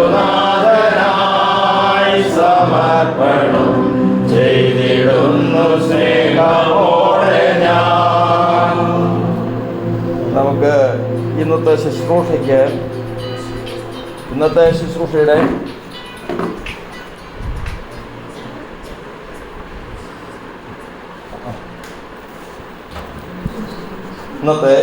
ശുശ്രൂഷയ്ക്ക് ആധാരമായിട്ട് ഒരു വചനം വായിക്കാം. ആവർത്തന പുസ്തകം 20-ാം അധ്യായത്തിൻ്റെ 5-ാം വാക്യത്തിൽ, പിന്നെ പ്രമാണികൾ ജനത്തോട് പറയേണ്ടതെന്നാൽ ആരെങ്കിലും ഒരു പുതിയ വീട് പണിയിച്ച് ഗൃഹപ്രവേശം കഴിക്കാതെ ഇരിക്കുന്നുവെങ്കിൽ അവൻ പടയിൽ പെട്ടുപോവുകയും മറ്റൊരുത്തൻ ഗൃഹപ്രവേശം കഴിക്കുകയും ചെയ്യാതിരിക്കേണ്ടതിന് അവൻ വീട്ടിലേക്ക് മടങ്ങിപ്പോകണം. ആ വാക്യത്തിൽ പ്രകാരം ഒരു മനുഷ്യന് ഒരു ഭവനം പണിതാൻ ആ മനുഷ്യൻ തന്നെ ഗൃഹപ്രവേശം കഴിച്ചിരിക്കണം. അവൻ തന്നെ അവൻ്റെ ഭവനത്തെ സൂക്ഷിച്ചിരിക്കണം. അവൻ ചെയ്യേണ്ട കാര്യങ്ങൾ മുമ്പ് പറഞ്ഞതുപോലെയുള്ള ചില കാര്യങ്ങളുണ്ട്. ഇതെല്ലാം സൂക്ഷിച്ച് അവൻ ദേശത്ത് പാർത്ത് വിശ്വസ്തയായിരിക്കാൻ, അതായത് ഈ ദേശത്ത് വസിച്ചുകൊണ്ട് വിശ്വസ്തയായിരിക്കാൻ എന്ന് പറഞ്ഞാൽ, വിശ്വസ്ത എന്ന് പറയുമ്പോൾ ദേശത്ത് പാർത്ത് ദേശത്തോട് വിശ്വസ്തയാചരിക്കുന്നവരുണ്ട്. അതിനെക്കുറിച്ച് ജാതികൾ പറയുന്നത് ഇതാണ്. പാമ്പിന് തരുന്ന സ്ഥലത്ത് ചെന്ന് കഴിഞ്ഞാൽ ഏത് തരണം? പാമ്പിന് നടക്കുക. അത് ഏത് വിശ്വസ്തതയാണ്? അത് ആ വിശ്വസ്തത എന്ന് പറയുന്നത് ദേശത്ത് പാർത്ത് ദേശത്തോട് വിശ്വസ്ത. എന്നാൽ ദൈവത്തിൻ്റെ മക്കളുടെ വിശ്വസ്തത എങ്ങോട്ടാണ്? ദേശത്ത് പാർത്ത് ദൈവത്തോട് വിശ്വസ്തത. അങ്ങനെ വിശ്വസ്തത ആചരിച്ച് നടക്കുന്നുണ്ടെങ്കിൽ സ്തോത്രം, നാളെ ഇത് കഴിഞ്ഞു പോകും. ഇതിപ്പോൾ എത്ര നാളത്തേക്ക്, എത്ര വർഷം? 10, 75, 100 വർഷം കഴിഞ്ഞ് ഇതൊക്കെ അങ്ങ് മാറും. സ്റ്റേഫും പാസ്റ്ററും പോകും, നമ്മൾ ഓരോരുത്തരെല്ലാം മറിഞ്ഞു പോകും. എന്നാൽ ഇത് വിശ്വസ്തത കാണിച്ച് ജീവിച്ച ഒരു കർത്താവിൻ്റെ ദാസന്റെ ഭവനമാണെങ്കിൽ, കർത്താവ് യെരൂശലേമിൽ രാജാവായിട്ട് വാഴുമ്പോൾ വാഗ്ദത്തമാണ്, മാറ്റമില്ലാത്ത വചനമാണ്. ഈ ഭവനത്തിൻ്റെ നാഥൻ, കർത്താവിൻ്റെ ദാസൻ ഈ ഭവനത്തിൽ തന്നെ വരുത്തിച്ചു. ദുഷ്ടന്റെ ഭവനത്തിൽ അവനെ ഭവനത്തെ കുറിച്ച് പറയാണ്, അങ്ങനെ വന്നാൽ തന്നെ ആ ഭവനം പറയും, നിന്നെ ഞാൻ അറിയില്ല. ഇതാണ് ക്രിസ്തീയ പ്രത്യാശ. അതുകൊണ്ട് ദൈവസന്നിധിയിൽ നാം ഓർക്കണം, ഏത് വാക്ക് പറയുമ്പോഴും ചിന്തിക്കുമ്പോഴും പറഞ്ഞ കിടക്കുമ്പോൾ നീതികേട് നിരൂപിക്കരുത്. ചിന്തയിൽ, വാക്കിൽ, പ്രവൃത്തിയിൽ, സ്വീകരണത്തിൽ, ഏതെങ്കിലും തരത്തിൽ നമ്മുടെ ജീവിതത്തിൽ ദൈവമേ, ഞാൻ ഇത് കർത്താവ് സമർപ്പിച്ച ഭവനമാണ്. ഇവിടെ ആരൊക്കെ വരേണ്ടതാണ്? കർത്താവ് വരേണ്ടതാണ്, ദൂതന്മാർ വരേണ്ടതാണ്, ദൈവസഭ വരേണ്ടതാണ്, സത്യോപദേശക്കാർ വരേണ്ടതാണ്, സുവിശേഷ അറിയിക്കുന്നവർ വരേണ്ടതാണ്. അങ്ങനെ വന്ന് എൻ്റെ ജീവിതം ധന്യമായി തരുന്നതാണ്, നാളെ ഞാൻ കണക്ക് ബോധിപ്പിക്കേണ്ടതാണ് എന്നുള്ള സമർപ്പണത്തോടു കൂടി ജീവിക്കുന്നുവെങ്കിൽ നിശ്ചയം ഒരു വിളവെടുപ്പുണ്ട്. സമർപ്പിക്കാൻ പോവാം. കർത്താവിൻ്റെ കരങ്ങളിലേക്ക് നമ്മെ തന്നെ ഏൽപ്പിച്ച് നമ്മൾ പ്രാർത്ഥിക്കാം. നമുക്കെല്ലാവർക്കും എഴുന്നേറ്റ് വരാം. നമുക്കെല്ലാവർക്കും ഇന്ന് കർത്താവിൻ്റെ ദാസൻ സ്റ്റീഫൻ പാസ്റ്റർക്ക് കൊടുത്ത ഈ നന്മയിൽ നമുക്ക് ഒരുമിച്ച് സന്തോഷിപ്പാൻ കർത്താവ് ഇടവരുത്തട്ടെ. കർത്താവ് പ്രവർത്തിക്കട്ടെ. കർത്താവിന്റെ മഹാദയ ഇത്രത്തോളം കൂടി ഇരുന്നുവല്ലോ. കർത്താവിന്റെ ദാസനിൽ കൂടി നമ്മൾ കേട്ടു. ഇല്ലാതെ പോകാവുന്ന സന്ദർഭങ്ങൾ വന്നു, കൊടുങ്കാറ്റും പെരുങ്കാറ്റും എല്ലാം വന്നു. അതിനെയൊക്കെ ശാന്തമാക്കുന്നവൻ കൂടെ ഇരുന്ന്, അവനെ ശാന്തമാക്കുന്നവൻ കൂടെ ഇരുന്ന് ഇത്രത്തോളം കൊണ്ടുപോകുമല്ലോ, കരം പിടിച്ച് നടത്തിയല്ലോ.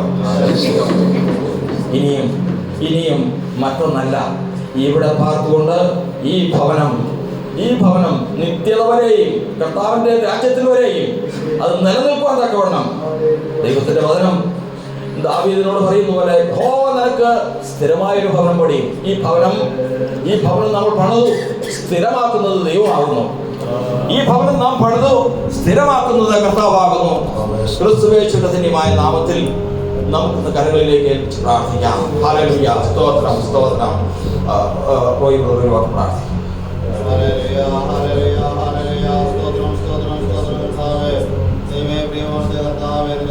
സമർപ്പിക്കുവാനായി കർത്താവിന്റെ ദാസന്മാരും ദൈവമക്കളും കർത്താവെ അക്ഷരക്കാരുടെ കൂടി വന്നിരിക്കുന്ന കർത്താവെ ശുശ്രൂഷയെ കർത്താവ് മാനിക്കണമേ. കർത്താവെ ഭവനത്തെ അനുഗ്രഹിക്കണമേ, ഭവനത്തെ പ്രതിഷ്ഠിക്കണമേ എന്ന് പ്രാർത്ഥിക്കുന്നു. പ്രാർത്ഥിക്കുന്നു. ദേശത്ത് വാർത്തകൾ എന്നും വിശുദ്ധിയാതിരുന്ന കർത്താവെ ദൈവമേ, കർത്താവ് ഒരു ദിവസം ഈ ഭവനത്തിൽ വരുന്ന ആ മഹനീയ ദിവസത്തിന് വേണ്ടി പ്രാർത്ഥിക്കുന്നു. കർത്താവ് മാനിക്കണമേ, അനുഗ്രഹിക്കണമേ. ഉത്തരങ്ങളെ കേൾപ്പിക്കുന്നു. പ്രാർത്ഥനവും യാതൊരു കർത്താവിനായ സ്തോത്രം. യേശുക്രിസ്തുവിന്റെ നാമത്തിൽ അപേക്ഷിക്കുന്നത്. ദൈവ ഭവനത്തിൻ്റെ മനുഷ്യർ വന്നാലും കർത്താവ് വന്നാലും ദൂതന്മാർ വന്നാലും ശ്രദ്ധിക്കുന്ന, നോക്കുന്ന ഏറ്റവും പ്രധാനപ്പെട്ട ഒരു ഭാഗമാണ് കട്ടിള.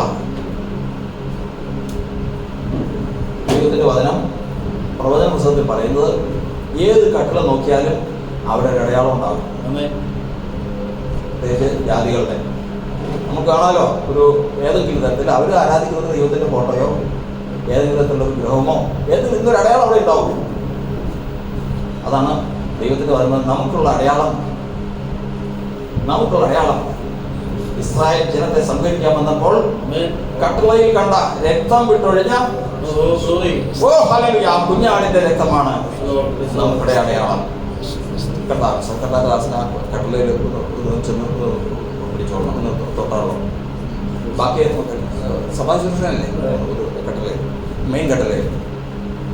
എല്ലാ കർത്താദാസന്മാരും ഈ സമർപ്പണത്തിൽ കർത്താവിന്റെ ഹിതപ്രകാരം പങ്കുകൊള്ളുവാൻ കർത്താവിൽ ആശിക്കുന്നു, ആശ്രയിക്കുന്നു, അപേക്ഷിക്കുന്നു. പരിശുദ്ധനായ ദൈവമേ, സ്വർഗ്ഗസ്ഥ പിതാവേ, സ്വർഗത്തിനും ഭൂമിക്കും നാഥനായിരിക്കുന്ന യേശുവേ, കർത്താവേ, നാഥാ, കട്ടുള്ള പടിയിലും കുറും പടിമേലും കർത്താവിന്റെ രക്തം പുരട്ടി സംഹാരദൂതൻ ഒഴിഞ്ഞുപോയ ഇസ്രായേലിന്റെ ഭവനം കർത്താവെ, അവിടുന്ന് കർത്താവെ സകല ദോഷങ്ങളിൽ നിന്നും വിടുവിച്ച് കാത്തതുപോലെ ദൈവമേ ഈ ഭവനത്തെ കർത്താവ് കാവൽ ചെയ്തു കൊള്ളണം. ക്രിസ്തുയേശുവിന്റെ നാമത്തിലുള്ള ദൈവസമാധാനം ഈ ഭവനത്തിൽ ഒരിക്കലും വിട്ടുമാറാതെ എന്നേക്കും ഉണ്ടായിരിക്കുമാറാകട്ടെ. ഹല്ലേലൂയ. സ്തോത്രം. കർത്താവായ ശുശ്രൂഷകൾ കർത്താവ് തന്ന ശുശ്രൂഷയിൻ പ്രകാരം, കർത്താവ് വിദ്യാഭ്യാസത്തിനെ ബന്ധപ്പെട്ട സഭ മുഖാന്തരം തന്ന ശുശ്രൂഷയിൻ പ്രകാരം ഈ ഭവനത്തെ ക്രിസ്തുയേശുവിന്റെ നാമത്തേക്കാൾ ക്രിസ്തുയേശുവിന് അതിഥിയായി വരുവാനും ദൂതന്മാർക്ക് പ്രവേശിപ്പാനും സുവിശേഷവുമായി നിൽക്കുന്നവർക്ക് ആശ്രയമായി തീരുവാനും ദൈവസഭയ്ക്ക് അനുഗ്രഹവും ആശ്വാസമായി തീരുവാനും സത്യോപദേശത്തിന്റെ വക്താക്കൾക്ക് പ്രവേശനം ആയി തീരുവാനും സ്വർഗത്തിനും ഭൂമിക്കും നാഥനായിരിക്കുന്ന കർത്താവായ യേശു ക്രിസ്തുവിന്റെ നാമത്തിൽ ഈ ഭവനത്തെ ദൈവത്തിന് സമർപ്പിക്കുന്നു. ഹല്ലേലൂയ. ഹല്ലേലൂയ. യേശുവേ, നീ കൊണ്ട് എൻ്റെ ഉള്ളം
ഈ ഭവനത്തെ സ്വർഗത്തിനും ഭൂമിക്കും നാഥനായിരിക്കുന്ന യേശു ക്രിസ്തുവിന്റെ നാമത്തിൽ ദൈവത്തിലേക്ക് സമർപ്പിച്ചിരിക്കുന്നുവല്ലോ. കർത്താവെ, ഈ ഭവനം അതിന്റെ നന്മയെ അനുഭവിപ്പാൻ കർത്താവിന്റെ മക്കൾ ഭയത്തോടും വിറയലോടും കൂടി കർത്താവിനെയും ദൂതന്മാരെയും കർത്താവെ സത്യസുവിശേഷകരെയും അതുപോലെ തന്നെ സത്യോപദേശത്തെയും ദൈവസഭയെയും പ്രതീക്ഷിച്ചുകൊണ്ട് കർത്താവെ നാഥാ ദൈവഹിതപ്രകാരം നിഷ്കളങ്ക ഹൃദയത്തോടെ പെരുമാറി ദൈവത്തിന്റെ സന്നിധിയിൽ ആ ആദിത്യ മര്യാദ പ്രാപിച്ചുകൊക്കെ ചെയ്തുകൊണ്ട് കർത്താവുകൾ അനുഗ്രഹം പ്രാപിച്ച മഹാദിവസം അനുഗ്രഹവും വിടുതലും കർത്താവെ അവകാശം പ്രാപിച്ചെടുക്കുവാനുള്ള വരുമാനാകട്ടെ. ഒരിക്കൽ കൂടി താഴ്ത്തു അനുഗ്രഹിക്കണമേ. സൃഷ്ടി കർത്താവ് അനുഗ്രഹിച്ചുകൊണ്ട് സ്വന്തം ഒരിക്കൽ താഴ്ത്തു അനുഗ്രഹിക്കണമേ. കടന്ന ഏവരെയും അനുഗ്രഹിക്കണമേ. ദുർഘടനയിലേക്ക് താഴ്ത്തുന്നു യേശുവിന്റെ നാമത്തിൽ തന്നെ. അവർക്കിരിക്കാം. അനുസരിച്ച് അടുപ്പിൽ തികത്തി എന്നുള്ള ഒരു ശുശ്രൂഷ കൂടെ ഇതിലുണ്ട്. അത് നിർവഹിക്കും. അതിനുശേഷം ആശംസ പ്രസംഗമാണ്. അത് 10-20 പേരുടെ പേരുണ്ട്. ഇനി എപ്പോൾ തീരുമെന്ന് എനിക്ക് അറിയില്ല. എല്ലാം ദൈവകരങ്ങളിലേക്ക് സമർപ്പിക്കാം. ഇപ്പോൾ നമുക്ക് അടുപ്പിൽ തികത്തിക്കുക എന്നുള്ള ആ ശുശ്രൂഷയിലേക്ക് സാന്താദാസൻ ജനറൽ സെക്രട്ടറി CS ജോർജ് അവരുടെ പ്രസംഗത്തിലേക്ക് ക്ഷണിക്കുന്നു. വീണ്ടും ക്രമീകരണങ്ങൾ എല്ലാവരും ചെയ്യുക. സ്റ്റവായിരിക്കില്ലേ? സ്റ്റവായിരിക്കില്ല. ഒരു ദിവസവും വീട്ടുകാർ കടന്നു വരാം. അതുപോലെ മകൾ അടുക്കം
നമ്മുടെ ശുശ്രൂഷ പര്യവസാനിച്ചിട്ടില്ല.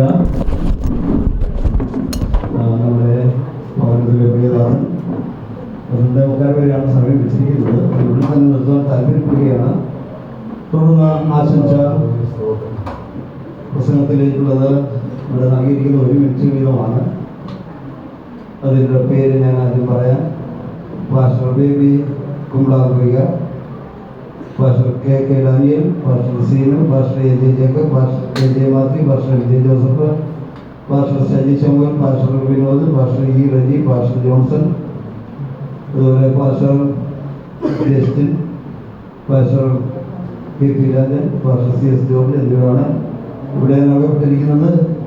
ആ സമയം നിങ്ങൾക്ക് എല്ലാവർക്കും നൽകപ്പെടുകയാണ്. സമയത്തിനുള്ളിൽ അവസാനിക്കുകയും ചെയ്യണം. ദൈവം നമ്മെ അനുഗ്രഹിക്കുമാറാകട്ടെ. അപ്പോഴത്തേക്ക് ആശംസാ പ്രസംഗത്തിലേക്ക് വിളിക്കുക.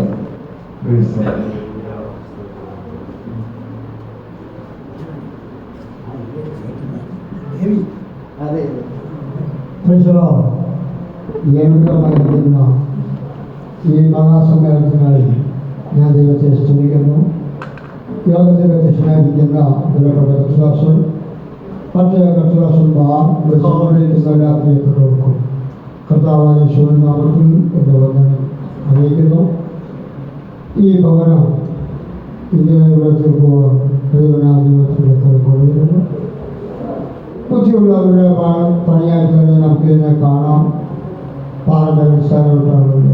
അതുകൊണ്ട് തന്നെ എന്തെല്ലാം ഗോളുകളുണ്ടായാലും വീണ് പോകില്ല എന്നൊരു ഉറപ്പ് ദൈവത്തിൽ ഉള്ളതുകൊണ്ട് ഞാൻ ദൈവത്തെ സ്തോത്രം ചെയ്യുന്നു.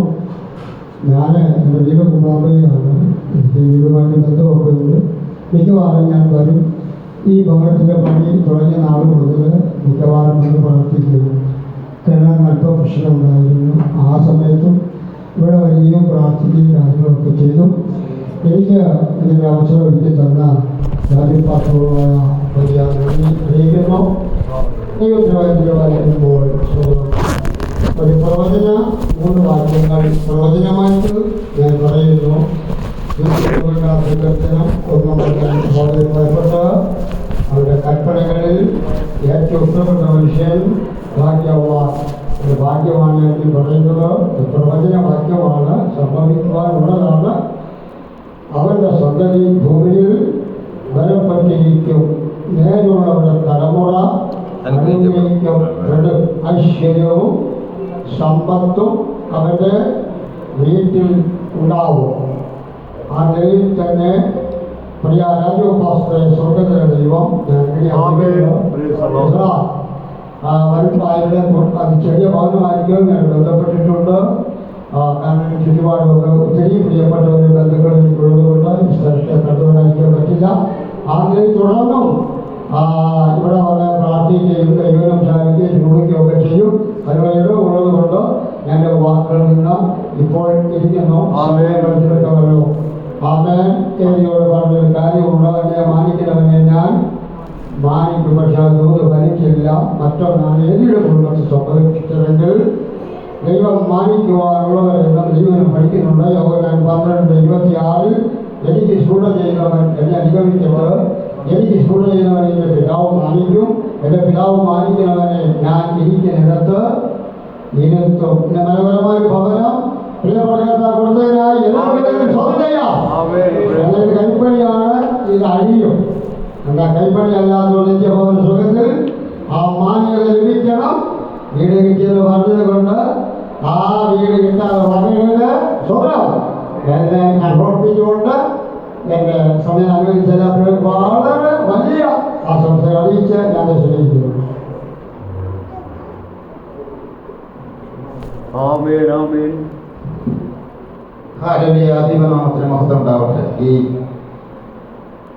ആരാധനയുടെ അധ്യക്ഷനായിരിക്കുന്ന ബഹുമാനപ്പെട്ട സംഘടനാക്കൾ, അതോടൊപ്പം തന്നെ നമ്മുടെ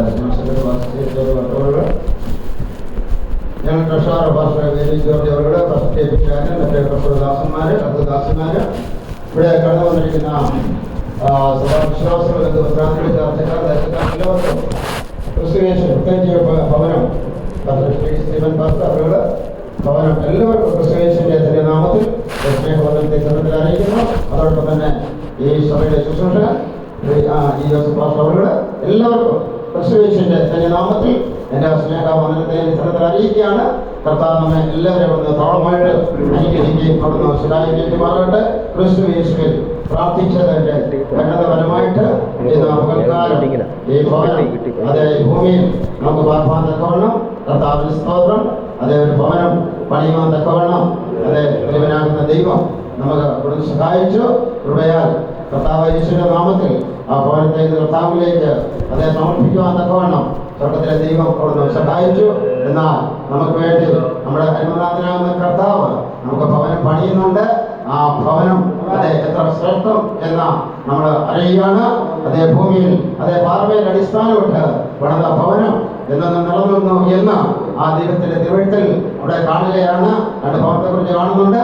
വിശദീകരിക്കുന്നതിന്റെ കർത്താവിന് സ്തോത്രം. എന്നാൽ ക്രിസ്തുയേശുവിൽ അതേ അടിസ്ഥാനമിട്ട് നിൽക്കുന്ന ആ ഭവനം ആ കർത്താവായ യേശു പണിയുന്ന ആ ഭവനത്തിൽ ഓരോരുത്തരും അംശങ്ങളായി തീരും എന്ന് ദൈവത്തിന്റെ വചനം നമ്മെ പഠിപ്പിക്കുന്നു. അതിനായിട്ടാണല്ലോ നമ്മൾ ക്രിസ്തുയേശു നമ്മൾ ജീവിക്കുന്നത്, ശ്വാസത്തിൽ നാം ജീവിക്കുന്നത്. അതുകൊണ്ട് ദൈവത്തിന്റെ സ്തോത്രം. ഈ ഭൂമിയിൽ പാർപ്പാൻ തക്കവണ്ണം അതേ കർത്താവ് നൽകപ്പെട്ട ഈ ഭവനത്തിൽ ഇന്ന് പകൽക്കാലം നമുക്ക് കടന്നു നേർക്കുമായിട്ട് കർത്താവെ എന്ന ആരാധന ഉയർത്തുവാൻ തക്കവണ്ണം സ്വർഗത്തിലെ ദൈവം സഹായിച്ച് ഭവനത്തോട് ആരാധന എല്ലാ വിധമാകുന്ന അതേ അതേ കർത്താവിന്റെ സ്നേഹത്തെ ഞാൻ പങ്കുവെക്കുകയാണ്. കർത്താവിന്റെ സ്തോത്രം. സമയത്തെ വേർതിരിച്ചെന്ന ദേവദാസന്മാർക്കും ഭവനത്തിനും അതേ നന്ദി അർപ്പിച്ചുകൊണ്ട് വാക്കുകൾ വിവരിക്കുന്നു. കർത്താവ് അനുഗ്രഹിക്കുമാറാകട്ടെ. ദൈവത്തിൻ്റെ പരിശുദ്ധ നാമം വാഴ്ത്തപ്പെടുമാറാകട്ടെ. ബഹുമാനപ്പെട്ട അധ്യക്ഷൻ, ജനറൽ സെക്രട്ടറി, ജനറൽ ട്രഷറർ, വിലപ്പെട്ട ദേവദാസന്മാർ, ദൈവമക്കൾ, വാത്സല്യ ഭവനം, ഇവിടെ കൂടപ്പെട്ട എല്ലാവർക്കും കർത്താവായ യേശു ക്രിസ്തുവിൻ്റെ നിസ്തുല്യ നാമത്തിൽ സ്നേഹവന്ദനം. ഇവിടെ ഇരുന്നപ്പോൾ പല ചിന്തകളിലൂടെ കടന്നു പോകുവാനായിട്ടിടയായി. കർത്താവദാസനെയും കുടുംബത്തെയൊക്കെ കുറിച്ച് പറഞ്ഞപ്പോൾ ഏകദേശം ഒരു 17 വർഷത്തിന് മുമ്പ് JNPSയുടെ ഇവിടുത്തെ പ്രവർത്തനത്തിൽ പാസ്റ്ററായിട്ട് 2 വർഷം ഇവിടെ പ്രവർത്തിപ്പാൻ എനിക്ക് കർത്താവ് അവസരത്തെ തന്നു. അന്ന് ദേവദാസൻ ഇവിടെ പാർക്കുമ്പോൾ ഒരു ചെറിയ ഭവനമായിരുന്നു. ആ ഭവനത്തിൽ ഞങ്ങളെ കുടുംബ പ്രാർത്ഥനയും മറ്റേ ഉപവാസ പ്രാർത്ഥനകളും മറ്റൊക്കെ നടത്തുമ്പോൾ ഭവനത്തിന് വേണ്ടി കണ്ണുനീരോടൊക്കെ പ്രാർത്ഥിപ്പാൻ എനിക്കും അവസരത്തെ ദൈവം ഒരുക്കിയിട്ടുണ്ട്. ദൈവമക്കൾ അന്ന് ഒരുപാട് കുടുംബങ്ങളുണ്ടായിരുന്നു. ഞങ്ങളെല്ലാവരും കൂടെ ചേർന്ന് ഓരോരോ കുടുംബങ്ങളിലും പോയി പ്രാർത്ഥന ഒക്കെ നടത്തുമ്പോൾ പ്രാർത്ഥിപ്പാനായിട്ട് ഇടയായി തീർന്നു. ഇന്ന് മനോഹരമാകുന്ന ഈ ഭവനത്തിൽ കടന്നു വന്ന ആ ശുശ്രൂഷയിലും മകനീയ ശുശ്രൂഷയിൽ സംബന്ധിപ്പാൻ ദൈവം അവസരത്തെ തന്നതോർത്ത് നന്ദിയോടെ സ്തുതിക്കുന്നു. യഹോവയെ ഭയപ്പെട്ട് അവൻ്റെ വഴികളിൽ നടക്കുന്ന ഏവനും ഭാഗ്യവാൻ എന്ന് പറയുന്നത് പോലെ ഈ വാത്സല്യ ഭവനം യഹോവയെ ഭയപ്പെട്ടുകൊണ്ട് ദൈവത്തിൻ്റെ വഴികളിൽ നടക്കുവാനായിട്ടിടയായി. ഇവിടുത്തെ 2 മക്കളെ എനിക്ക് സൺഡേ സ്കൂളൊക്കെ അന്ന് പഠിപ്പിക്കുവാനായിട്ട് ഇടയായി തീർന്നിട്ടുണ്ട്. അവരിന്ന് കുടുംബമായി തീർന്നതായ ഒരു അനുഭവം. ഈ മകൻ, അദ്ദേഹത്തിൻ്റെ മകൻ ഇങ്ങനെ ഒരു ഭവനം അവിടുന്ന് ക്രമീകരിച്ചുള്ള ദൈവം ധാരാളമായിട്ട് അനുഗ്രഹിക്കട്ടെ. സർവകൃപാലുവായ ദൈവം ഈ ഭവനത്തെ ഐശ്വര്യമായിട്ട് പിന്നെയും അനുഗ്രഹത്തോടെ മുന്നേറുന്നതോളം സഹായിക്കട്ടെ എന്ന് മാത്രം പറഞ്ഞുകൊണ്ട് എൻ്റെ ഭാഗത്ത് നിന്ന് പിന്മാറുന്ന ദൈവം സഹായിക്കും. ദൈവത്തിൻ്റെ സ്വന്തമായ ഈ മനോഹരമായിരിക്കുന്ന വിഷയങ്ങൾക്കായി സ്തുതിക്കുന്നു. ദൈവത്തിൻ്റെ സ്വന്തം ഈ ഭൂമിയിൽ കടന്നു വന്ന വേദിയിലായിരിക്കുന്ന ശ്രേഷ്ഠ ദൈവദാസന്മാരുണ്ട്. ഈ ഭവനത്തോടൊരുമിച്ച് എനിക്കും ഒരു അവസരം ദൈവം താങ്ങല്ലോ. അതിന് ഞാൻ ആദ്യമായി ദൈവത്തിന് നന്ദി അർപ്പിക്കുന്നു. ദൈവത്തിൻ്റെ സ്തോത്രം. ഇവിടെ ആയിരിക്കുന്ന ഈ എൻ്റെ അധ്യക്ഷനായിരിക്കുന്ന ഭാസ്കർ, അതുപോലെ തന്നെ ശുശ്രൂഷയ്ക്കായിട്ടുള്ള നമ്മുടെ ജോലിന്, അതുപോലെ തന്നെ ബഹുമാനപ്പെട്ട മറ്റ് അടൂർ ഭാഷ, അതുപോലെ തന്നെ ഇവിടെ മറ്റായിരിക്കുന്നതായ എല്ലാ വിദ്യാഭ്യാസങ്ങളിൽ നിന്നുള്ള വിദ്യാഭ്യാസന്മാർക്ക് എല്ലാവർക്കും ദേവദാസന്മാർ, സൗകര്യമാരും മനസ്സിൻ്റെ മാതാക്കളും സൗകര്യമാരും എല്ലാവർക്കും സുരക്ഷിതമായ നാമത്തിൽ എൻ്റെ സ്നേഹത്തിൻ്റെ എല്ലാവരെയും ധാരാളമായി അനുഗ്രഹിക്കുമാറാവട്ടെ. ഞാൻ ഒരു സമയം നമുക്ക് ഇല്ല, ഞാനൊരു സമയം വളരെ പോയല്ലോ എന്ന് പറഞ്ഞ് ഞങ്ങൾ എല്ലാവരും ഭാരപ്പെടുന്നുണ്ട്. ദൈവത്തിൻ്റെ സ്തോത്രം. ഞാൻ ഓർമ്മ വർഷങ്ങൾക്ക് മുമ്പ് ഞാനും ഏതാനും ചില വർഷങ്ങൾക്ക് മുമ്പ് തന്നെ ഈ പൂർണ്ണമായി എനിക്ക് കർത്താവിദാസങ്ങൾ ബന്ധപ്പെടുവാൻ എനിക്കിടയായി തീർന്നിട്ടുണ്ട്. അതിനുശേഷമായി ഒരു പക്ഷേ അന്ന് മറ്റൊരു സാഹചര്യത്തിലേക്ക് ഭവനത്തിലേക്ക് എനിക്ക് കടന്നു വരുവാൻ കഴിഞ്ഞു. അന്നത്രമായി ബന്ധപ്പെട്ട വീണ്ടും അതിന് ശേഷമായി ഇവിടുത്തെ സഭയോടനുബന്ധിച്ച് ഈ സഭയുടെ ശുശ്രൂഷകളുടെ നിലയിലും ദീർഘവർഷങ്ങൾക്ക് ശേഷമായി എനിക്ക് ഇവിടെ കടന്നു വരുവാൻ കഴിഞ്ഞു. വീണ്ടും ഇപ്പോൾ ഏതാണ്ട് നേരത്തെ വർഷങ്ങൾ വീണ്ടും കഴിഞ്ഞിരിക്കുകയാണ്. ദൈവത്തിന് സന്ദർഭ പ്രത്യാശയോ അങ്ങനെയെല്ലാം പ്രത്യാശയ്ക്ക് ദൈവദാസന് ഞാൻ അവർക്ക് പാടിക്കാണി ആദ്യമേ ഓർത്തിരുന്നതായ നാം എല്ലാവരും എനിക്കറിയില്ല. ഞാനൊക്കെ പഠിക്കുന്ന അവസരത്തിൽ ഞാനൊക്കെ ജീവിതത്തിൽ അതുപോലെ അതിനൊക്കെ അതുപോലുള്ളതായ ചെറിയൊരു കുടലൊരു വാർത്ത